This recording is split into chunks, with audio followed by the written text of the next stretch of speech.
thanks. Thanks, Jessica, for inviting me. Hi, everybody. Great to meet you. Yeah, the most recent news in my life is I got a second dog just a couple days ago. So if you hear obnoxious squeaking of toys in the background, that is his fault. The first dog that we had was not really into squeaky toys, so we used to have a peaceful and quiet household. I think that's a thing of the past. Anyway, hi, it is lovely to be here. What we are going to do today is, as Jessica said, going to be organized around this idea of life design. Can you guys see my screen? Yep, okay. This is one of my favorite tigers. It's Hobbes from Calvin and Hobbes, and here's both of them. I just had fun. I put a bunch of tigers into the slide deck today just because why not?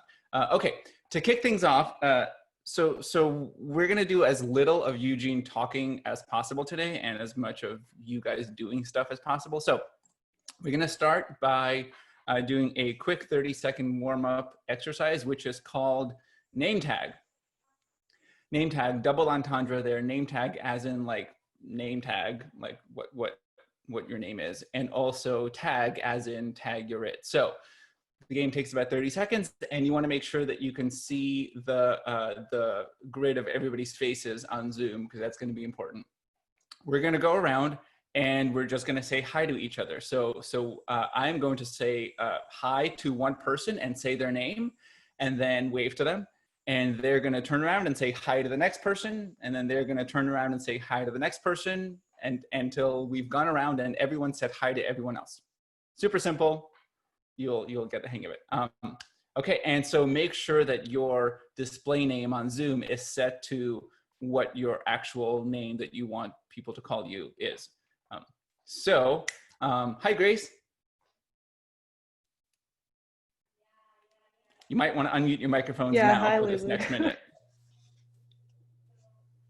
Hi, Jessica. Okay, so Grace, you get to say hi to the next person. Here we go. Hi, Emma. Hi, Emmanuel. Hi, Ivy. Hi, Nasca. Hi, Shrija. Hi, David. Hi, Alec. Hi, Nathan. Hi, Jayan. Hi, Grant. Hi, Rachel. Hi, Ryan. Hi, Sandy. Hi, Thomas.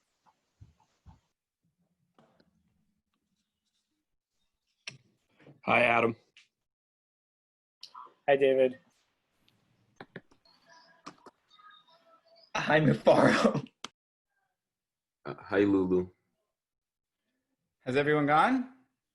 Has anyone not gone yet? Raise your hand if it hasn't gotten around to you yet. Okay, I've not gone yet. Over to somebody. Oh, hi, Juno. Hi, Hannah. Wait, who else hasn't it gone to? I haven't gone. Wait, who said that? Aditi. Oh, hi, Aditi. Hi, Lily. Hi, Audrey. Am I the last one? I think so. Okay, well, you can say hi to me. Hi, Eugene.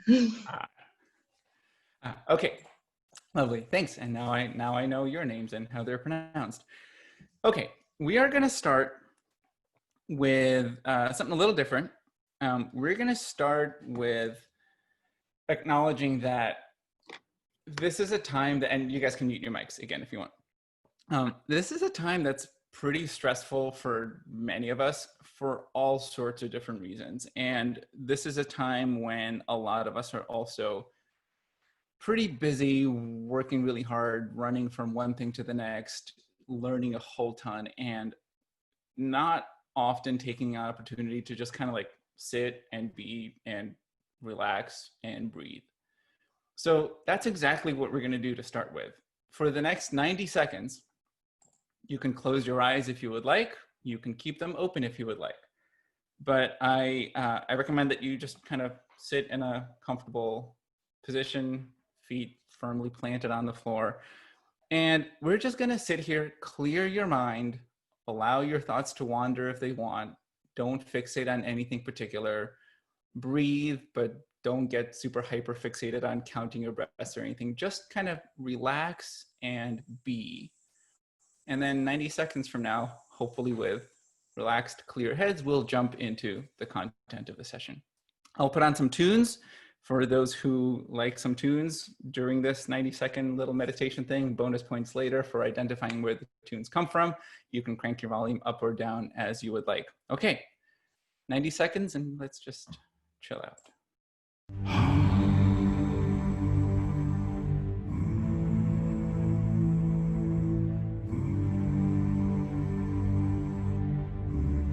Oh, mata matangi,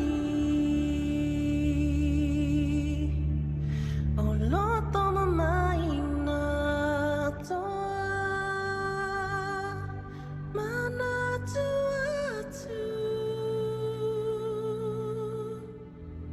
taku pele pele, pamai toma fanfana. Saulo tonga tene mana tu kita mafine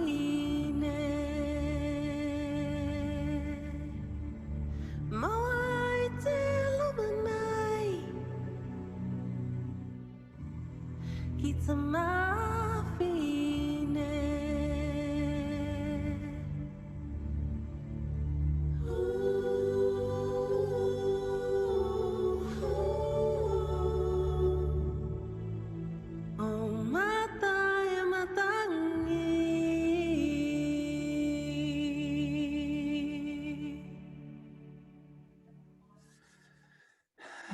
All right. Welcome back, everybody. Yes, Grant, good guess there. That is from Moana, of course, one of my favorite movies of all time. Sometimes people ask me like, oh, what's your favorite movie? And like they're hoping for some sort of like thoughtful, like, oh yeah, I love this art film by Werner Herzog from the 19th. It's like The Incredibles. In any event, one more thing before we jump into what we're doing, which is, so we had a little moment of Zen. I would also like to have a little moment of appreciation. There's one person who, whether you recognize it or not, has been basically not sleeping so that you guys have as good of a well-designed experience in this awesome Tiger Challenge as you possibly can. So I would like us to just take a couple of seconds now and offer our appreciation to Jessica for all of the awesome work that she's doing for the Tiger Challenge. We appreciate you. You're awesome. And I think everybody on the Zoom can believe me when I say that they are super lucky to have you joining all of us and leading this program. And I just really appreciate everything you do also. So yay, Jessica, you're awesome. Okay, let us jump into the content of the afternoon, designing your life. So how did this whole idea of designing your life come about? So you guys are learning a little bit about design thinking and human-centered design. And you know already at this point that this is a methodology that's pretty good for solving open-ended, complex challenges. And a little over a decade ago, it dawned on these two Stanford professors, Bill Burnett and Dave Evans, that this methodology that we typically teach to students to enable them to design better products, services, experiences, can also be used inwardly to design what our own personal, academic, and professional trajectories can look like. So they started this course called Designing Your Life. Out of that course, as you all know by now, came out this book called Designing Your Life. I helped develop the content in it. You may or may not know that just a couple of months ago, right at the outset of the pandemic, so it wasn't super well publicized, they came out with a sequel called Designing Your Work Life. It's all of the stuff from the class that we couldn't fit into the first book, and a whole bunch of new stuff as well that is specifically aimed at the professional navigation side of things. So if you wind up picking up the Designing Your Life book and you like it and you want some more stuff, check out Designing Your Work Life, because that's great too. But so why is design a useful framework for thinking about your own professional development, your own academic development, your own personal development? I think one key is you all know that you can't design anything good for anyone until you empathize with them, right? You have to deeply understand the values, desires, needs, identities, beliefs of the person you're designing for in order to design a great product for them. Turns out that many of us think that we have great empathy for ourselves, but because of our relative lack of reflection, we don't know ourselves as well as we want. And it's through a deliberate, intentional paying attention to your own desires, needs, motivations, what makes you tick, that you build the kind of empathy for yourself that designing your life starts from. Here's the other thing about designing life. Have you ever heard, and you can just do a quick raise of hands. Have you ever heard the question, what's your passion? Right? Who loves that question? Yeah, didn't think so. Designers know exactly why that's a terrible question. Designers know that so you give designer a challenge to solve. And if you start by asking the designer, hey, what's the solution? A designer's gonna be like, what?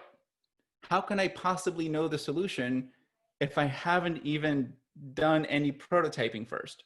How can I possibly know the solution if I haven't done any need finding or brainstorming? Like, how can I presuppose what the end result is going to be before I went through the process of iteratively building forward to that result? So the question, what's your passion, is analogous to the question in a design project of what's the solution. It presupposes that it's possible to get to some end solution just by thinking about it hard enough. Passion is the answer, it's not the question. So you may have a really long, wonderful career that eventually gets you to work in something that you really enjoy and get really good at, and you maybe can identify that, oh yeah, my passion is for, you know, saving endangered koalas, whatever. It's not possible to expect a person to know that when they're 6 or 12 or 20.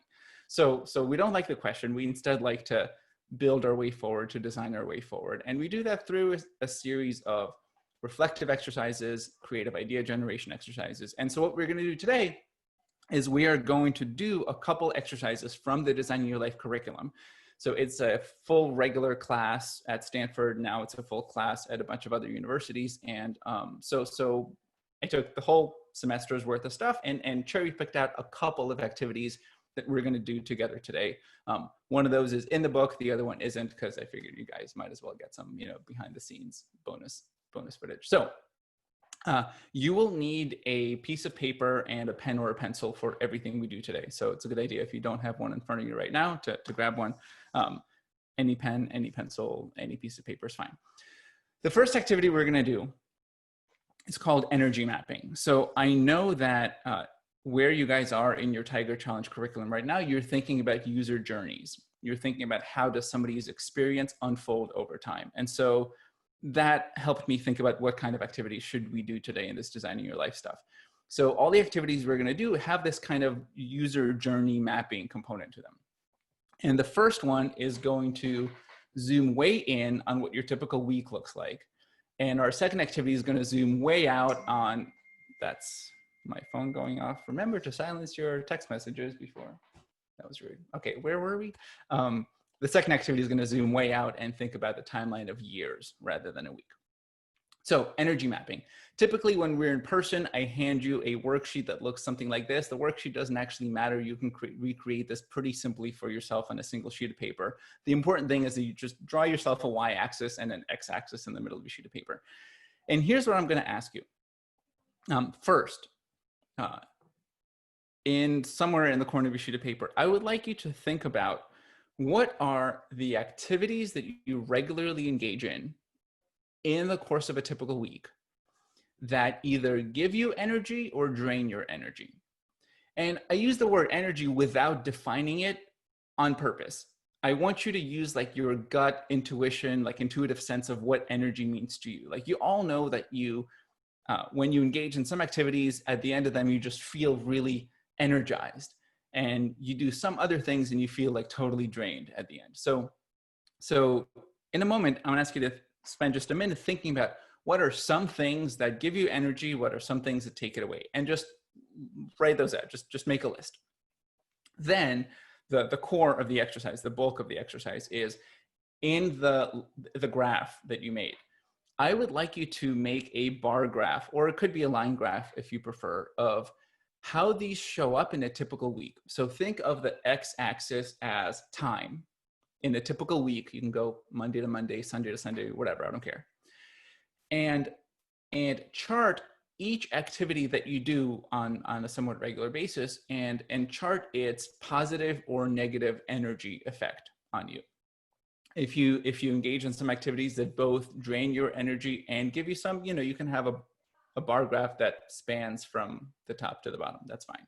Like, you're going for a run and at the end of it, you're kind of exhausted, but you're also kind of happy. Like that can have both a plus and a minus.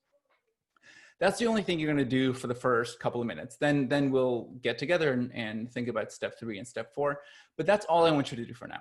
So step 1, in a corner of a sheet of paper, just list some things that give you energy, some things that take it away, and then spend maybe 2 minutes making a bar graph or line graph of how these show up in your week. If you have any questions, just put them into chat and I'll answer them. Otherwise, everybody take like 3 minutes right now to do that.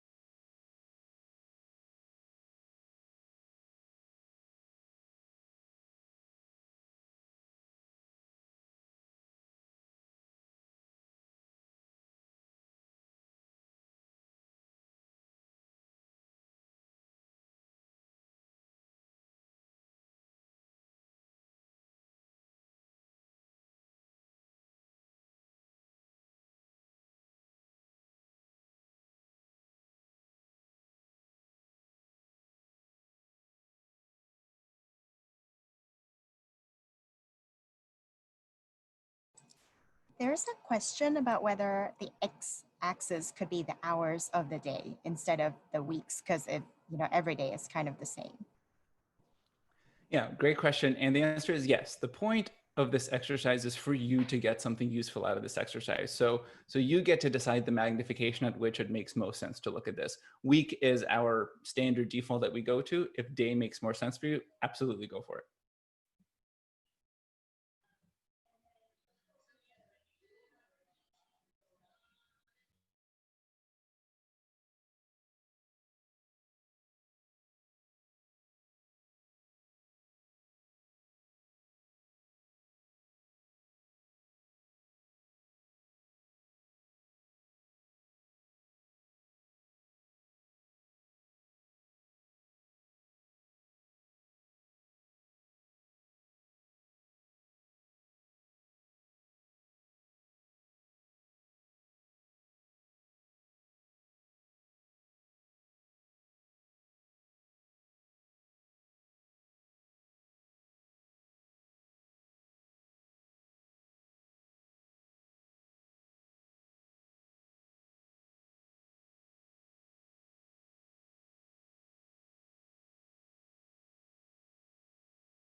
All right, you still have another couple of minutes, but I want to move to reviewing the next couple of steps so that those of us who are already there can get there. So after you have your bar graph all drawn, I'd like you to step back for a moment and look at what you've got and just reflect for a minute about what do you notice about your energy patterns? Just what do you notice? A general kind of, it seems that, you know, all of my energy giving things are clustered over here and all of my energy draining ones are over there. Like, that's interesting. Or, I seem to have like a really alternating, like, whatever. Just look, observe, and notice without judgment.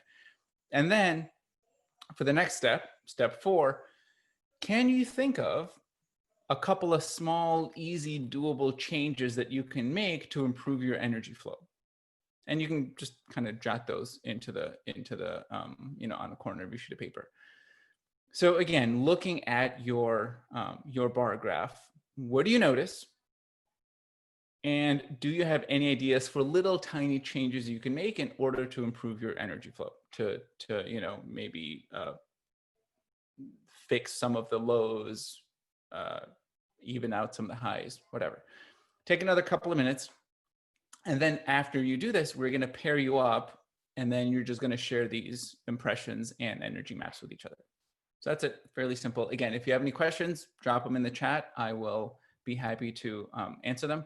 Otherwise, take another couple of minutes to finish out these couple of steps, and then we'll get you guys into pairs.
All right.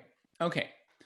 So if you're not quite all the way done with all these 4 steps, that's fine. You can kind of finish your thoughts in conversation. Next, what we want to do is pair you guys up and share these with each other. So we'll get you into your breakout rooms, and we'll give you 5 minutes. And in those 5 minutes, pretty simple, each person is going to have 2.5 minutes. When it's your turn, just share your energy map and your reflections. So, you know, maybe hold it up to the camera, point out a couple of things. Oh, all my highs are over here, all my lows are over there. And just share a couple of the thoughts that you had in looking at this. And the second person who's on the listening end, just reflect back what you hear, just be a good generative listener. And just help the other person in conversation kind of process some of their own thoughts. So the listener, you're not here to contribute ideas for how to fix stuff. You're not here to help brainstorm. You're just here to be a good active listener to help the first person talk through whatever they need or want to talk through as it relates to the energy flow of their week. And then you will swap, and then the second person does the same thing. Anyone have any questions? Kind of unmute your mic and just ask it, or you can put it in the chat.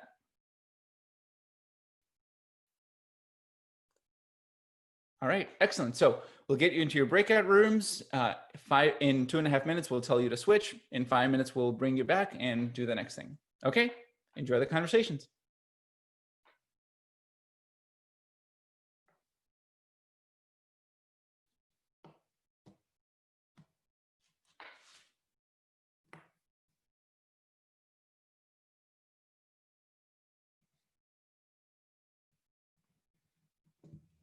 Oh, I just realized I forgot to unpause my screen share.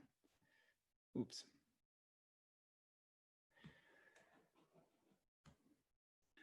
What you just did was basically build a journey map, right, of your experience as it unfolds over time, either for a week or in some of you guys' cases over the span of a day. The point is that what you did was you paid attention to an experience through a very specific lens. So you didn't try to kind of understand the totality of your experience in your day-to-day life. You just looked at one very specific slice of that experience, which is energy. That's the only thing you paid attention to. It turns out that paying attention to energy specifically can be a really useful like GPS for life, helping you figure out what to steer towards, what to steer away from. Because it is a really, really good intuitive mechanism for decision making. You all know what it feels like when you hang out with a person, or you engage in an activity, or you go to a place, and like, you can't articulate it, but like for some unarticulatable to you reason, it just like feels right. You're feeling like really alive, and you're feeling excited, and you're feeling like this just feels right and good, and like you have this like increased sense of energy, and you like can't always articulate like what is it about this person, or what is it about this project that I like. You can't tell. And often, especially in a Western education system, we are taught to be suspicious of those kinds of feelings. We're taught that if you can't put words to it, if you can't articulate why something is good or bad, then you should just dismiss that feeling. Plenty of neuroscience, plenty of psych research suggests that those feelings are like when you're feeling energetic or when you're feeling drained, those are really important, and that those are legit decision-making circuits in your brain giving you signals about what kinds of things you should be paying attention to and doing more of, and what kinds of things you should be doing less of. And just noticing what gives you energy and what drains your energy increases your awareness. So if you go through life paying very, very close attention to, oh, this activity over here really like leaves me feeling energized. This activity over here leaves me feeling drained. That increases your awareness. And we all know that awareness is a prerequisite for empathy. In a design context, you can't build empathy for anyone until you're aware of their situation, their circumstances, their habits, values, etc. Same thing is true about yourself. I think we are often lulled into this false sense of, well, I know myself. But have you really carefully paid attention to when you feel good, when you feel bad, when you feel happy, when you don't? The more you can really deliberately pay attention to become aware of the kinds of things that give you energy, the kinds of things that drain it, the more you can have empathy for yourself. And you know also as designers that empathy is a prerequisite for being able to design anything good. So you can use empathy for yourself as a starting point for designing your own life. So that's the first activity, and the hope is keep doing this kind of thing, whether you use a piece of paper or not, whether you do it over the course of a week or not. But if you reflect on, okay, when am I feeling energized? When am I feeling drained? Answers to those questions can help you decide, oh, maybe I should pursue this kind of major. Maybe I should pursue that kind of career. Maybe I should pursue this kind of project. It can be really, really useful, helpful data. Okay, thank you for doing that activity with me. Let us do this. Let us take a minute to stretch. There's tiger number 2. Let's get up, and I know you've been sitting for a while, so let's make sure we're all still awake and alive and energized. Speaking of energized, so do whatever your body needs to do. If you need to reach for the sky, reach for the sky. If you want to touch your toes, touch your toes. If you want to roll your shoulders, roll your shoulders. Let's just have a moment of remembering that we have bodies, not just brains, and those bodies also need to be taken care of and attended to. If anyone has, by the way, at any point during, like right now or the following activity, any questions, reflections, things you want to say, just pop them in the chat, and we'll see if others have reactions as well. At the end, of course, we'll save some time to have everybody debrief chat about what you got out of the session. But if you're having a thought and you want to share it, question, whatever, reflection, just pop it in the chat. We'll chat about it. Okay. So once you're feeling good and stretched, you can have a seat again, or if you're at a standing desk, you can have a stand again. And we're going to do the next activity. This is the second of our 2 exercises today. This one is one that we put into the book. The book calls this the Odyssey Plan activity. Today, for purposes of condensing things and for reasons that will become obvious in a moment, we're calling this 3 by 3, or envisioning your futures, plural. So in the regular Designing Your Life class, the final capstone assignment that we call Odyssey Plan is we give students 2 weeks to work on this assignment.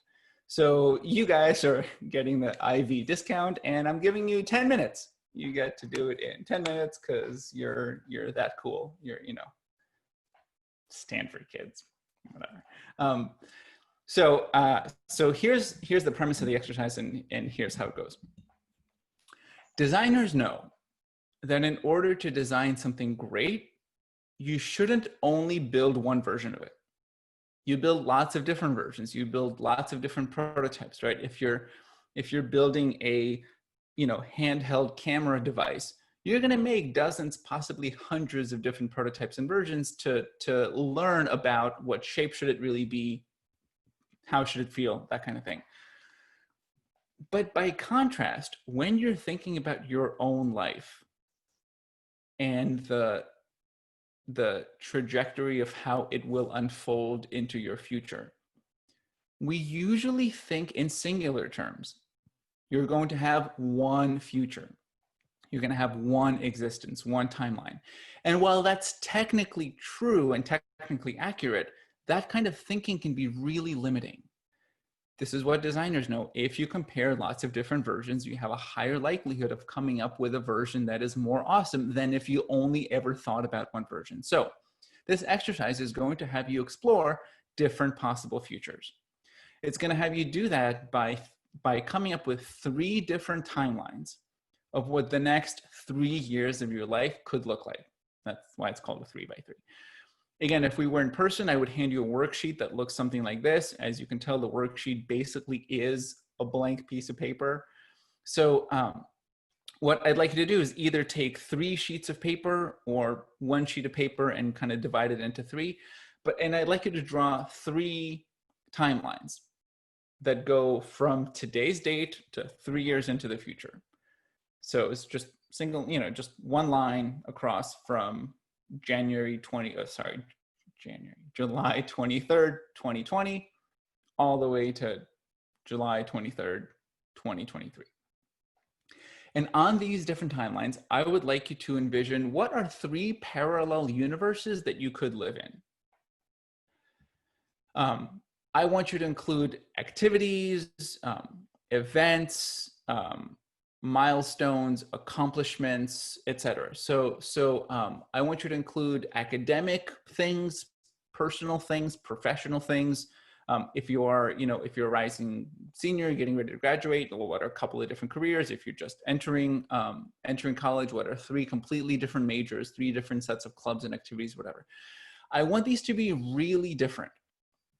You get more use out of this exercise if they're really different. So here's a bad way to do this exercise. Okay, in one version of my possible futures, I am going to do investment banking.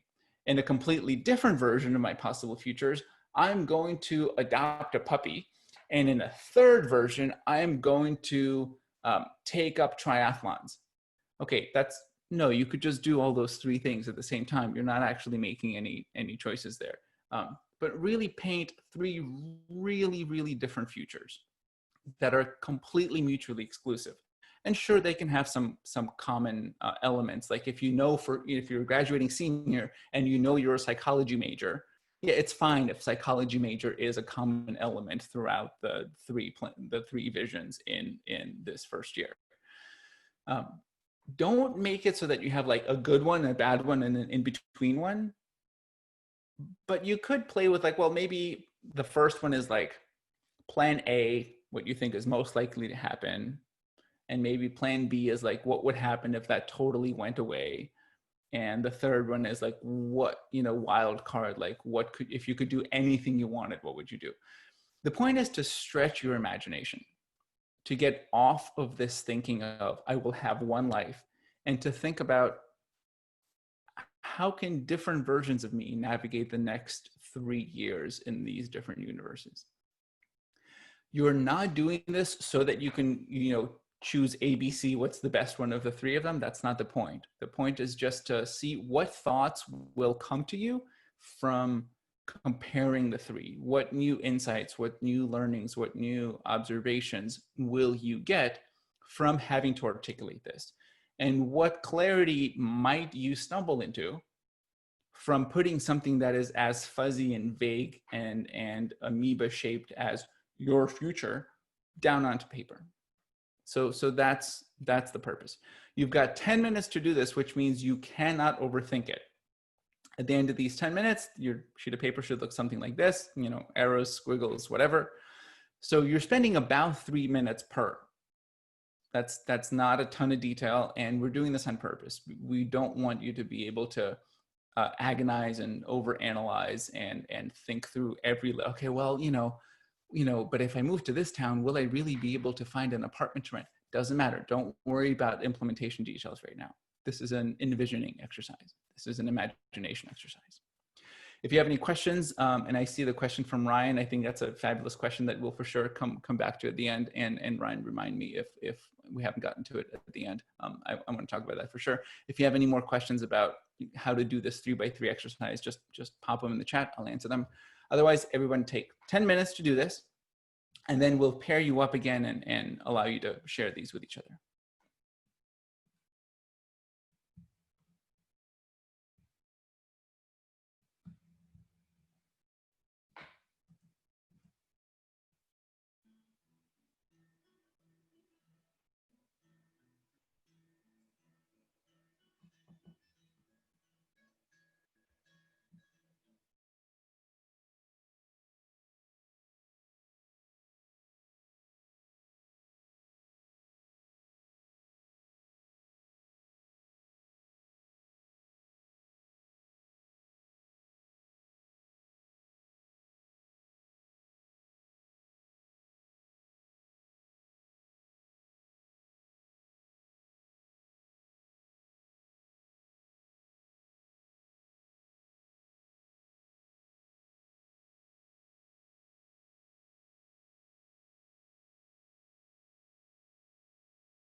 We're about halfway there. So you guys should be about halfway through the second one. If you're not quite there, maybe speed up a little bit. If you're already past it, okay, that means you have more time to add in some more detail and then look at it.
All right.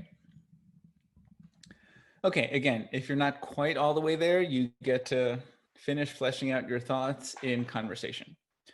So we're going to pair you up now. And Emmanuel, whether you set these up as the same pairs breakout groups as before or not, it's totally fine. Either way is totally fine. Point is, again, you're going to be in breakout rooms in pairs. And a very similar prompt as last time, just share your timelines. We're just going to give you 3 minutes per person. We want these conversations to be moving. So you got about a minute per timeline. You won't get time to discuss each of them in a lot of detail. So just kind of, again, show to the camera as much as you would like, describe the main gist of how these three are going, and talk about what thoughts are you having now that you see these three juxtaposed in front of you on the sheets of paper. Then we'll get you out of your pairs. We'll come back for a second and we'll get to continue the conversation in small groups. So you'll get to keep talking through your thoughts and feelings about this exercise. But for now, the only thing you're doing is just sharing the contents and sharing some of the reflections on what you wrote. Any quick questions before we jump in? You can just unmute your mic and ask while we get you to your breakout rooms.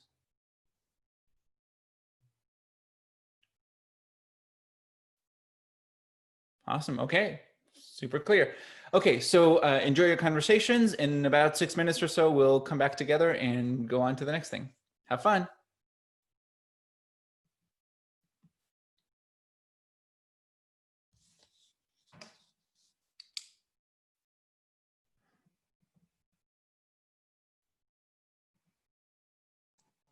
I like how the 3x3 and 3 minutes and 3 minutes and everything in threes. I didn't even realize that. That's brilliant. That's brilliant. Yes, that was intentional. I meant for that. I knew that. I knew that was intentional. We should put them in groups of threes next. Yes, and there should be 3 groups of 3s. So for this reflection question at the end, what kinds of prompts are they usually? Yeah, so that's awesome. That's it's always great when you're putting your own thoughts down onto the paper, and the very act of putting them down onto the paper makes you realize that you have ideas that you didn't think you had. Exactly. As you see your hand writing something or drawing something, you're like, oh, I had that thought in my brain. I didn't know I had that thought. Really so powerful. Yeah. So Emmanuel, we'll give you a minute to reshuffle folks. Thank you everybody for sharing your timelines with each other. Again, if you wind up getting the book at any point, this is the exercise that the book calls Odyssey Plans. It's chapter, I feel like I should remember the chapter. Anyway, we're going to continue the conversation, and here's how we're going to do it. We are going to get you now into small groups of about 4 people or so, again, in breakout rooms. And we'll continue the conversation by zooming up just one level of abstraction away from the specific content of the timelines. And we'll talk more about how was doing this. So this is something Andrea and I were just talking about as you guys came back. So was the act of doing this exercise of writing out these 3 timelines, was it hard? Was it easy? Was it fun? Was it not fun? Was it anxiety provoking? Was it anxiety reducing? So let's have this meta level conversation about what kinds of thoughts and feelings are you noticing from the act of putting these things down on paper? And what, if anything, are you learning? What are you learning about yourself and your preferences? What are you learning about potential futures? What are you learning about how your ideas do or don't relate to those of your peers, parents, etc.? It's whatever thoughts you might have that relate to this stuff at this kind of meta level of thinking about how this went rather than thinking about what's on there. That's what you're going to do. And we're going to give you, I forget how many minutes, we're going to give you 5 minutes to have that conversation. Again, in another moment, we'll get you into breakout rooms. Does anyone have any questions right now about how the choreography of the next step is going to go?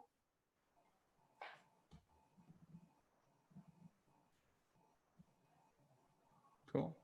Emmanuel, how are we doing? How many more corny jokes do I need to tell in order to buy the time for you to finish getting people? Oh, we're good. He saved you guys is what he did right there. Okay, so enjoy your conversations. Again, you're talking about how was doing this and what are you learning? And we'll see you guys in 5 minutes.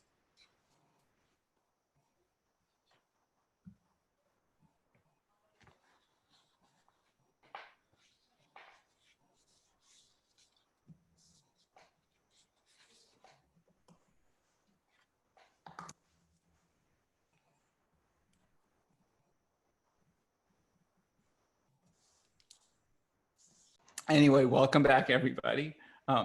So in just a couple of minutes, we'll have a conversation which will for sure surface some of the questions that you guys already asked in the chat and ask you for more of your impressions and more conversations. But just to kind of wrap up this little activity and put a bow on it real quick, what are some of the takeaways that we are hoping you walk away from this activity with, this 3x3 activity or Odyssey Plans as the book calls it? One idea is that you can sneak up on your future by mentally trying on different possible futures.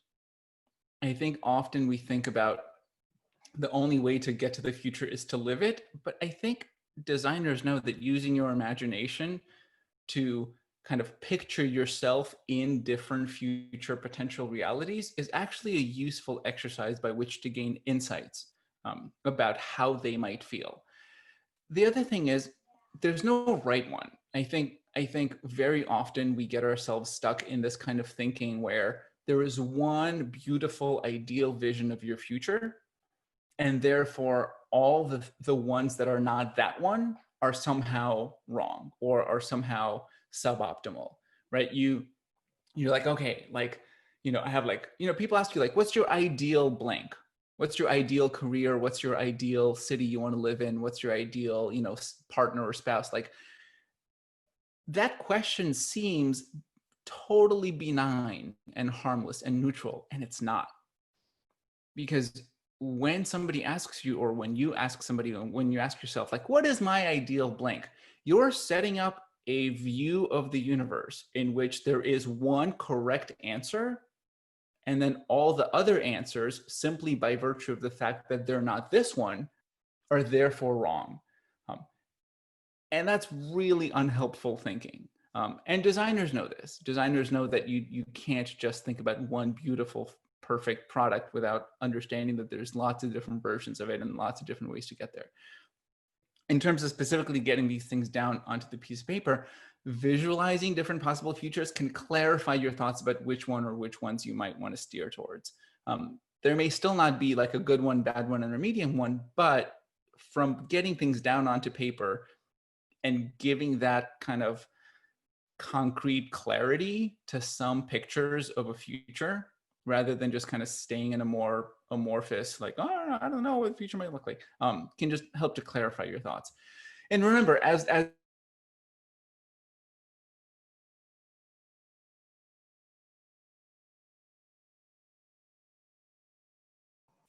Oh no, I think we're having technical issues. You can hear me, right? Yeah, we can hear you. Oh, more ideas will generate more ideas to help Eugene finish his sentence. We will wait for him to come back. This all ties into what we were doing this morning too, actually, when Jae-yoon, Nasco, and Aditi talked about experimentation. Eugene is back and he's muted. Hello. Okay, I just lost internet for a moment there. Sorry about that. Where was I? By the way, I said all sorts of really smart, brilliant things while we weren't connected. So I just, the world will never know that particular portion of the brilliance. Sorry about that. Anyway, what was I saying? Right, I was saying that designers know that more ideas leads to better ideas. When you brainstorm, you know that if I ask you, hey, what's one great blank? Hard question to answer, but like, hey, what are a bunch of different varieties of blank? But you can actually answer that question, and the idea is that you'll probably have a better final answer if you've considered alternatives. So if you need to have a mantra that you're walking away from today with, it's just ask yourself, what would a designer do? What would a designer do? If a designer were approaching your life like a design project, in the way that designers do with building empathy, with prototyping, with ideating, how would a designer handle the situation? How might a designer visualize possibilities? How might a designer prototype possibilities?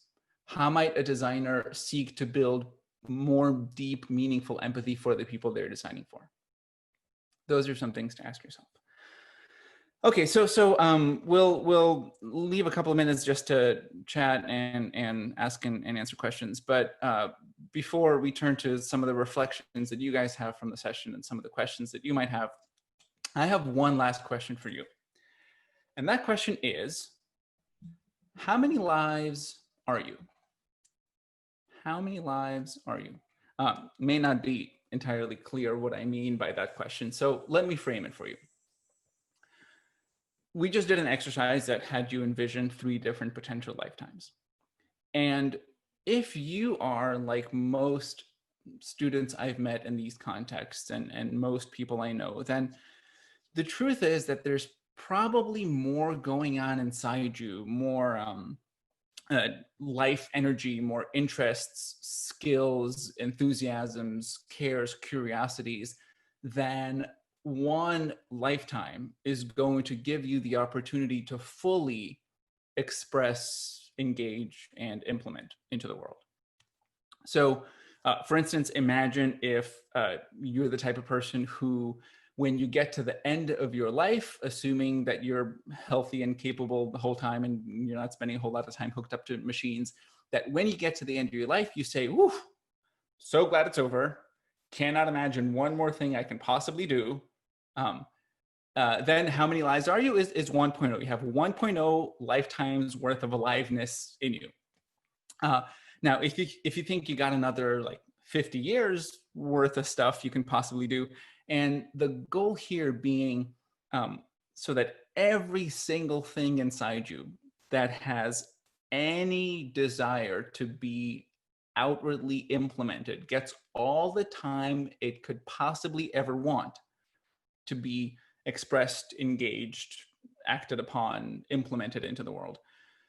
Would that take another lifetime? Would it take a half a one? Would it take 4?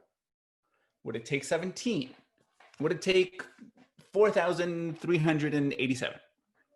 How many lifetimes worth of aliveness do you have in you? And what we're looking for is that moment in time when you say, okay, I really am completely out of gas, completely out of ideas for any more things I could possibly ever do. I really would like to go now.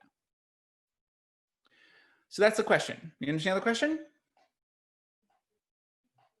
Good, because now you get to answer the question. I'm gonna count to 3.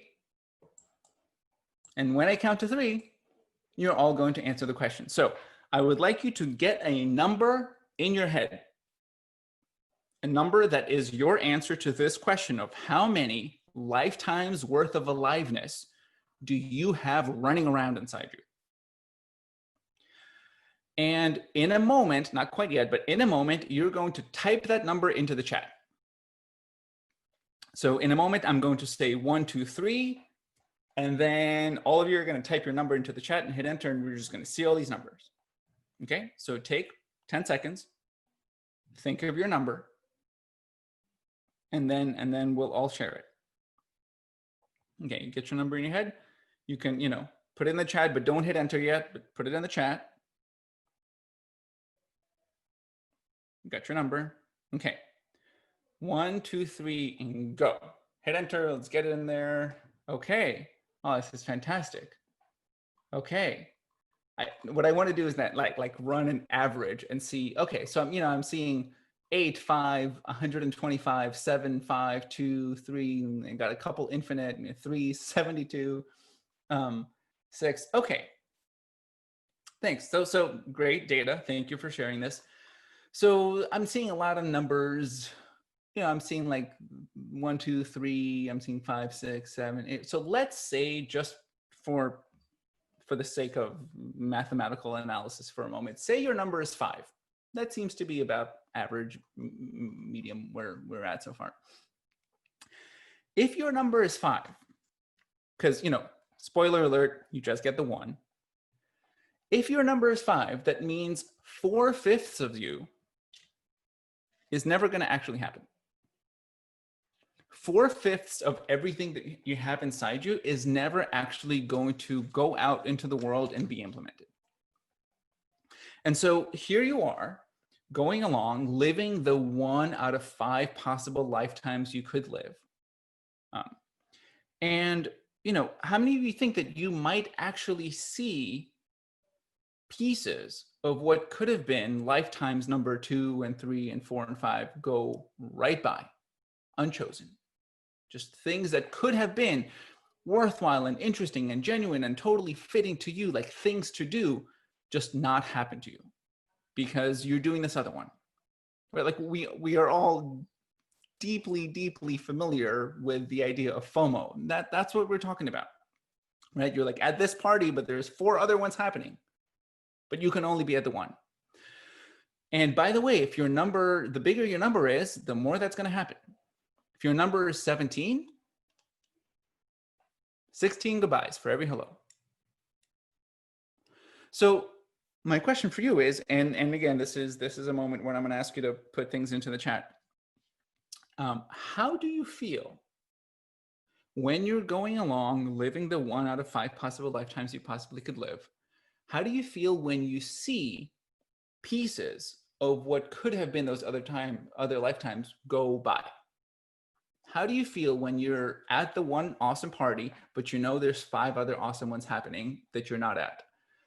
So right now into the chat, put in some adjectives that describe how you feel when you see something not happen, even though you could have in a different lifetime be able to get to it.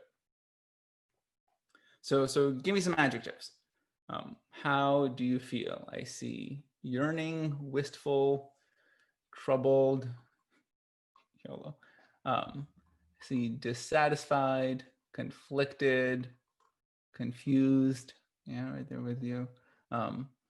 Yeah, I mean, I'm seeing a couple of accepted and relieved. I thought you would all, so even accepting has this kind of a resignation tone to it. I thought you guys would all say delighted, thrilled, privileged, and grateful. No? Because how wonderful to be a high capacity person. How wonderful to live in a rich world where you see so many awesome things happening, you could not possibly get to them all. How wonderful when the universe is a candy store. And, I've been at this a little bit now. I've been out of college for a while, and I know that the world is an opportunity-rich place. And I know there's more stuff going on that I could possibly get to. So I'm going to get really good at letting go. And I do it so often, and it's trivial. I do it all the time because life is not about letting go. It's about holding on. So all of my energy goes into choosing the one thing I choose and living into that. And the possibility that something else, somewhere else could have been.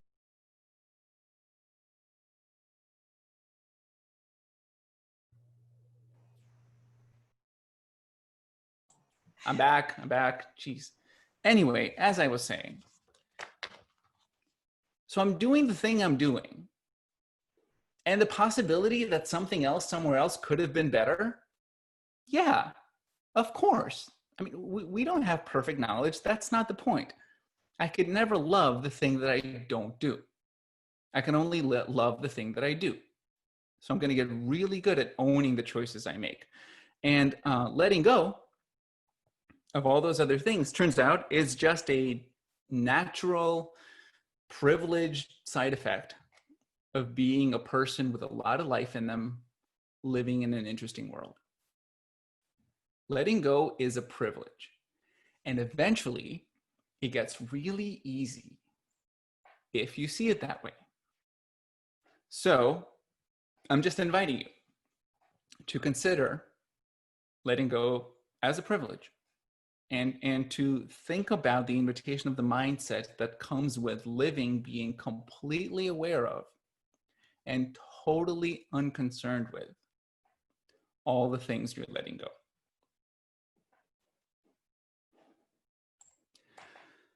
So that's it. Thank you. That's all I had. I think there was another tiger. Yeah, there was one more. I feel like I have to at this point. I spent all the time putting tigers into the deck. See, this is the last tiger I wanted to leave you with. Somebody mentioned Tigger in the chat earlier, so I couldn't not. Anyway, we got a couple of minutes. Let's chat. I'm curious, what are some of your reflections about the session, and what are some of your questions? I want to start by, and of course, when I got kicked out, I lost all the chat, but I remember that there were 2 questions in the chat from earlier. So maybe we can start with those, and while we chat about those, others pop yours in. So I feel like one question was from Ryan, right? So Ryan, do you want to unmute your mic and ask your question, and we'll chat about it? Yeah, sure. Hi, Eugene. Thanks, Lily. Yeah, if I can remember correctly. So you mentioned Lily just put it in the chat again. Oh, okay, great. Yeah, what you mentioned how mostly in like Western settings that we're told if we can't put words to our emotions that we should dismiss them. I was wondering if you could just talk about that a bit more, and maybe any like takeaways that you had from that. Yeah, totally.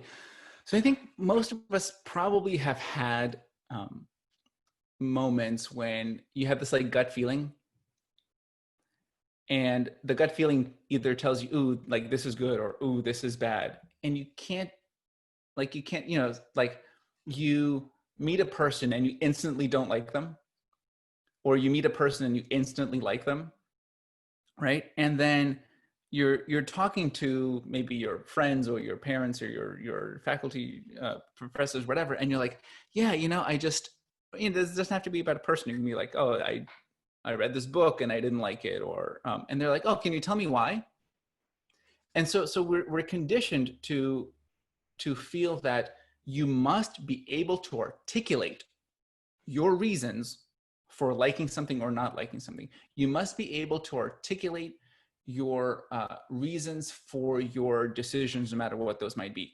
And if you can't articulate them, if you're just like following like gut feelings, intuition, whatever, that's not real.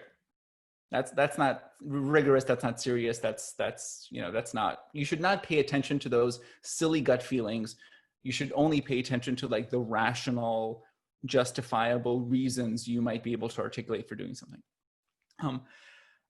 I've certainly had those experiences a lot. I'm assuming most of you guys have, where it's either our parents or our friends or our professors kind of dismiss our gut feelings by saying that they're not real, that you know, stated articulatable reasons are ones that should always be listened to, logic, rationality, and all this like frou-frou touchy feeling, like, oh, you just like had a, you know, oh, bad juju over here. Nah, that's not a thing. Well, it turns out that a bunch of neuroscience has shown that, in fact, when you have a gut feeling, that is your brain doing a lot of useful and important information processing. It just turns out that the part of your brain that is sending you those signals about, oh, this feels right, this doesn't feel right, is just not connected to your verbal or your logical circuits in your brain. So it actually is connected to your GI tract. So you literally get a feeling in your stomach. So when we say, you know, trust your gut, that's literally true. You get this felt sense for something feels right, it doesn't feel right. But it has no connection to the parts of your brain that speaks in words, so you can't articulate it. Daniel Goleman is the scientist who studied this a lot and talks about, yeah, it's you should be paying attention to these gut feelings, even though you can't articulate your reasons why something feels right or doesn't feel right. It doesn't mean that those are not legit, real feelings. And I think, you know, Western education is particularly bad on this front, because we were taught to idolize logic and rationality, and to dismiss intuition, and it tends to be a disservice to us more often than not. Let's see, Lulu, you also had a question. Do you want to unmute your mic and ask yours? I was going to ask, oh yeah, so talking about activities that have like lower energy levels, I feel like that's automatically kind of assumed to be a bad thing. Like people are like, oh yeah, if it doesn't energize you, then it's not, it's like negative, right? But I guess like both, is that like, are activities that lower your energy levels necessarily bad? And then also like, what if there's something that I really want to maybe energize me one day, but just like I'm starting out and it's really tiring, but like I want to persevere. Like, is that a good thing or not? Yeah, so great question. And we were talking a little bit about that when you guys were in your last breakout room. And I think the best answer I can muster here is no, it's not just good when you have up and bad when you have down. I think that's way too simplistic of a way to look at it. I think the importance here is, the important takeaway is energy is a thing that you should be paying attention to. And you should know whether something is giving you energy or taking it away. And you should use that as one of the very important ingredients in your decision-making about whether or not to keep pursuing something. You might very well decide that, well, this thing is super draining right now, but I know that it will become more energy giving in the future, and therefore I should persist or persevere. Like, absolutely. You might also, you might also decide that, like this thing that gives me energy is like really detrimental in other ways. So the fact that it gives me energy has to be outweighed by other things. The point is that as a consideration, as a lens, energy is a really important one, and one that we don't, I think, emphasize as much and as often as we should. I think, example we were talking about before when you guys were in a breakout room, I know plenty of people who on paper, their lives are awesome. They have a great job, great house, great spouse or partner, and kids and whatever, but they're miserable. And one of the reasons that they're miserable has to do with this energy thing. Like they're not doing enough things that rejuvenate them, and they do very many things that drain them all in a row, and they don't have a good grasp on what's what. And in many cases, just rearranging the order of how something's happened to make sure that they reward themselves with an energy-giving activity right after an energy-draining activity totally flips the calculus of how happy they are in their life. Point is, if you don't know that energy is a thing to be paying attention to, that class of insights isn't available to you. So the main takeaway I'm hoping that you walk away with is just, this is a thing that I should be paying attention to, rather than a more simplified energy up is good, energy down is bad. It's just, there are many ways to analyze your life and to reflect on your life, and the lens of energy, the filter of energy, is one that is particularly, I think, useful. Ivy, you put a question here. Do you want to unmute your mic and ask that one? Sure. Thank you for your presentation, by the way. So my question is, I think there are moments, especially like surrounding college, where decisions seem to bombard you, or the decisions seem to carry so much weight, whether it's, declaring a major, deciding what college to go to, or even, what are you going to do post undergrad. So how can we work on letting go on those different lives, on those different decisions, when there seems to be so many that could seemingly, change your entire, I suppose, timeline?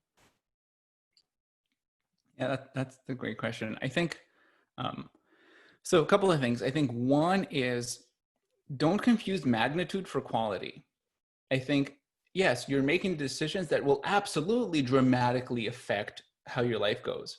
That doesn't mean that, like, dramatic effect doesn't always mean bad. Like, you can choose, like one of the biggest decisions to make is what college to go to, right?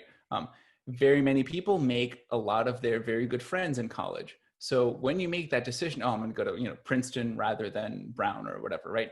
You're saying that you're going to make a whole bunch of friends over here, and all those people who went to Brown, you're probably never going to meet them. Like, absolutely, that is an important decision. But does it mean that if you did it the other way, it would have been bad? No. You could have made the decision to go to Brown and not Princeton. You would have made other awesome friends. And so even though the magnitude of the decision is large, that doesn't say anything about how the quality of the options you're choosing from are, right? So it might be the decision is very weighty, but it still might mean that you're choosing among several really awesome things. And yeah, it's going to determine which specific awesomeness you're going to have, but like, focus on the fact that it's going to be awesome. And I think the other thing is a great way to get more insight about what it looks like on the other side of decisions like these is just to talk to people who live on the other side of decisions like these, right? One way to get it, and this is what designers do all the time. We interview people in order to learn from their world and their life experience. So if you are considering a decision that you believe to be really weighty, like, what should I major in? That's a big decision. Well, a great way to get the kind of anxiety reducing insights that might be really helpful is go talk to a senior who's majoring in biology. Go talk to a senior who's majoring in psych. Go talk to a senior who's majoring in English, maybe a few. And you will get a little bit of insight just from being able to get to sneak up on your future through the lens of talking to people who already live in different versions of your possibly future, what life might be like on the other side of those decisions, which might reduce the uncertainty, at least, of what life is like on the other side of it. And even though you're still like making a big decision here, you can feel a little bit more informed in how you make it. At the same time, understanding that your experience of being a bio major isn't necessarily going to be the same exact as the experience of that person that you talk to who's a bio major. So I think some amount of understanding that things are going to be unpredictable. Right? I mean, we're talking on Zoom right now, right? Understanding that no matter how you make that big decision, the universe might mess up all manner of things around that decision anyway. So you might as well put less stock in the specific decision and more stock in your own abilities that you're honing to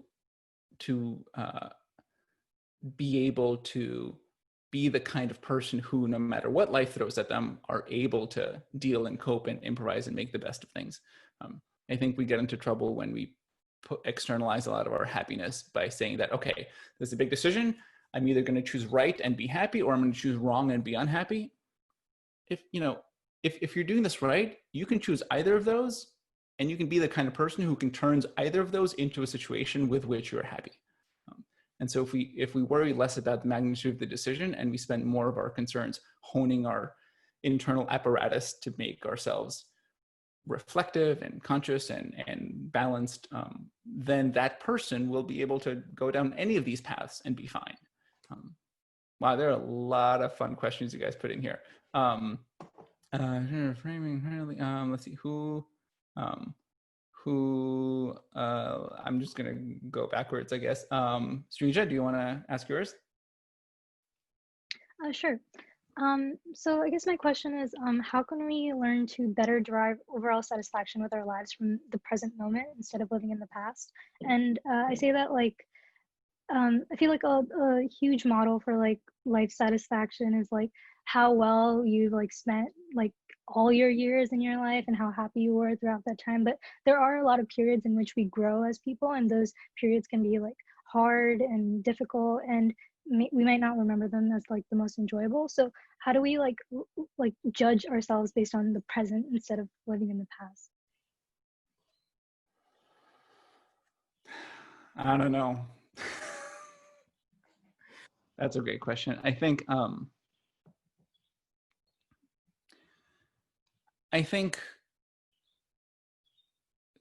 gratitude and gratefulness is certainly one ingredient in the answer to that question.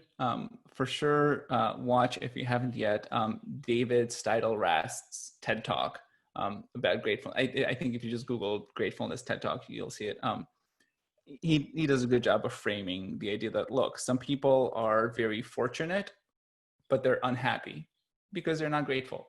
And some people are very unfortunate, but they're happy because they're grateful. So I think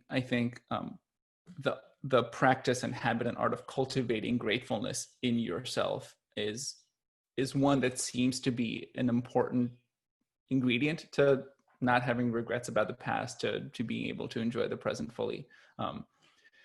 But I think the other thing is like, look, sometimes your thoughts are going to wander into a place of regretfulness or what ifs or worrying about whether you wasted time in the past. Like, don't chastise yourself for having thoughts like that.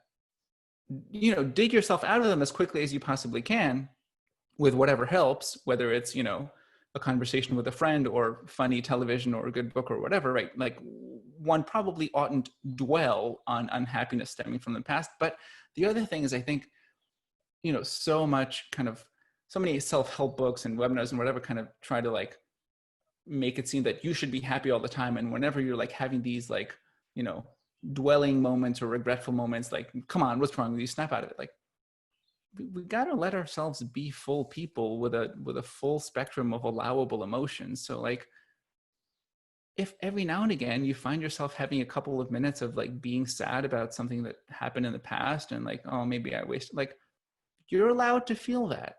Like that's just part of being human. Maybe that is your brain using the tool of regret as something that will help you make better decisions in the future, right? Maybe allowing yourself for a couple of minutes to mope about this like bad decision you made in the past. Oh, I chose not to go to this party, and then that was such an awesome party. Well, that sucks. Okay, I mean, allow yourself those 30 seconds of moping, because maybe they make it so that the next time you're invited to a similar party, you're more likely to go and reap the benefits because you remember how painful it was when you missed it last time. So I think that's the other part. Like, I think so much kind of like life design stuff is geared towards like, you should be happy all the time. Like, gotta be sad sometimes. Like, it's fine, right? Dan Gilbert, whose TED Talk on happiness you guys should also watch, talks about how our emotions are like a compass.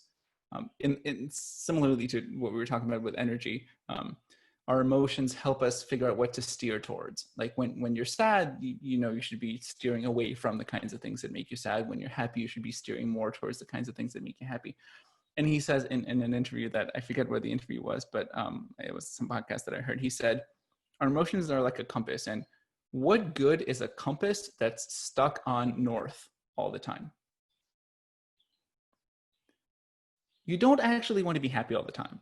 That is not a meaningful, useful way to live your life. You need the spectrum of emotions that help you become you and help you navigate and help you derive joy and meaning, which only makes sense sometimes by contrast to the misery and sadness. So yeah, so don't be sad about being sad. Don't be stressed about being stressed. Allow yourself to feel the things that all humans get to feel.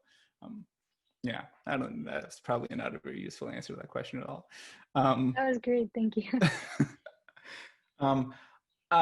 Jessica, maybe I should let you either call time or decide which questions we should answer, or if you have any, I mean, I'm happy to hang out for, I know if you blocked out until 2, I'm certainly happy to hang out, but I also don't want to steamroller over other agenda items or announcements you wanted to make. No, but I know, you know, the students are, you know, some of them are pretty tired from the long day. How about we give you guys the option of staying if you want to, just for another, like, you know, 15 minutes, if you want to chat with Eugene and if you want your question answered, or if you want to stay to listen. And if you don't, we do have team time from now until like 3. So, you know, the breakout rooms here will be open for you, and we will be here as well. But thank you, you know, Eugene, for joining us today, and for giving us all these things to think about and walking us through not 1 but 2 exercises, especially one that is not in the book. So, you know, it's very special. So we had a really great time, and I think this is this ties into, you know, what we have been talking about this week. You know, we've been talking a lot about journeys and, you know, like thinking about our lives and how design thinking could be applied in these areas and not just in like the projects that the students are working on. So yeah, and Eugene as well, if you need to go, you know, if you have like, you know, your next thing to run off to. I've got my next thing at 2, but 8 minutes, and I'm happy to spend them with you guys. And thanks for inviting me again. This is fun. Do you want to address some of these questions, or? Sure. Yeah. Let's see. What haven't we gotten to yet? We have a question. David's question. Cool. All right. Yeah, David, you want to unmute your mic and ask it? Sure. So I was thinking about how personal this journey, you know, that you've taken us on with your activities today are. And I'm wondering, there so often when it comes to aspects of public service and for people who live their lives in service of others, the activities that they do, the activities that they spend energy on are meant to benefit other people. And particularly in times of crisis like COVID-19, I'm sure there are many public servants who are faced with opportunities and just responsibilities that are taking far more energy from them than they ever have before. So I'm just wondering, in light of your advice of, okay, if some activity takes away too much energy from you, reevaluate what that does for your life and whether or not you should continue to do it. How do we view those activities that are meant for in service of others? Can we just stop those as well?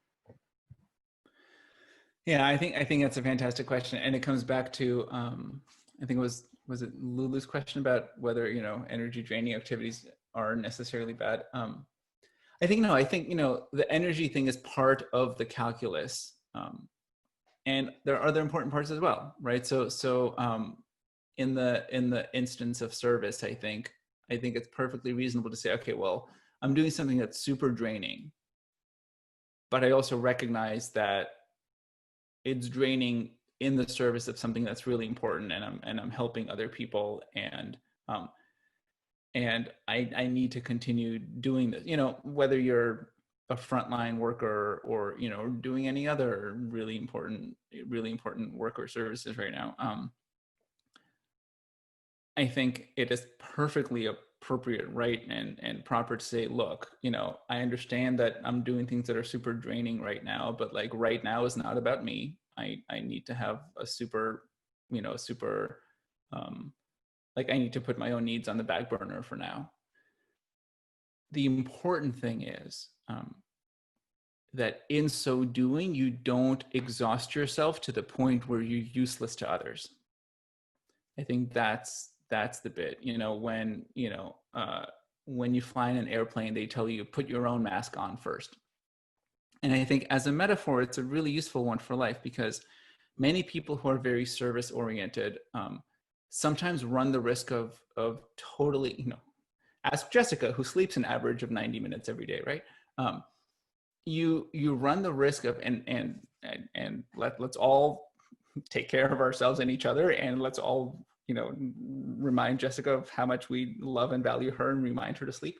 But people who are very service oriented can sometimes run into this risk where they totally just run themselves threadbare and exhausted to the point where their service mission fails.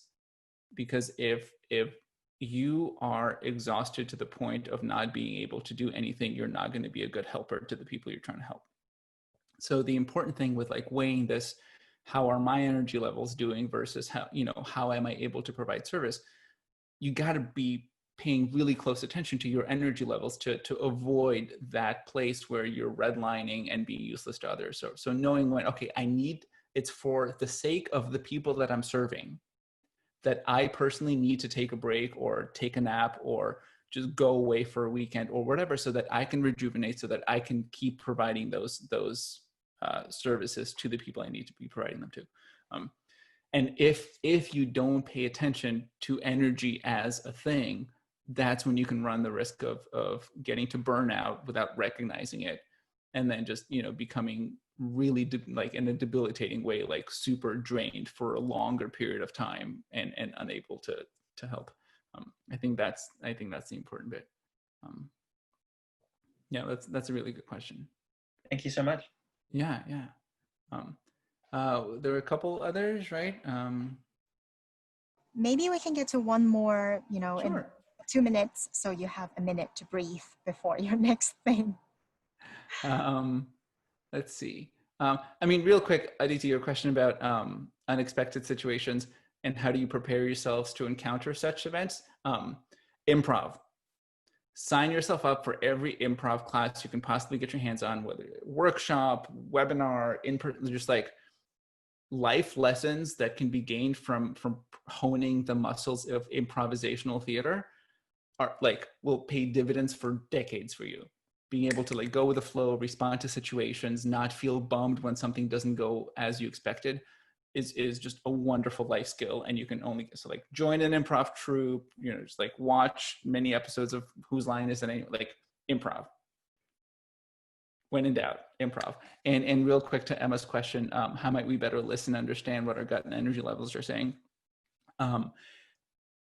Here, different things work differently for different people, but just figure out what works for you. It could be some combination of journaling, meditation, yoga, prayer, retreat,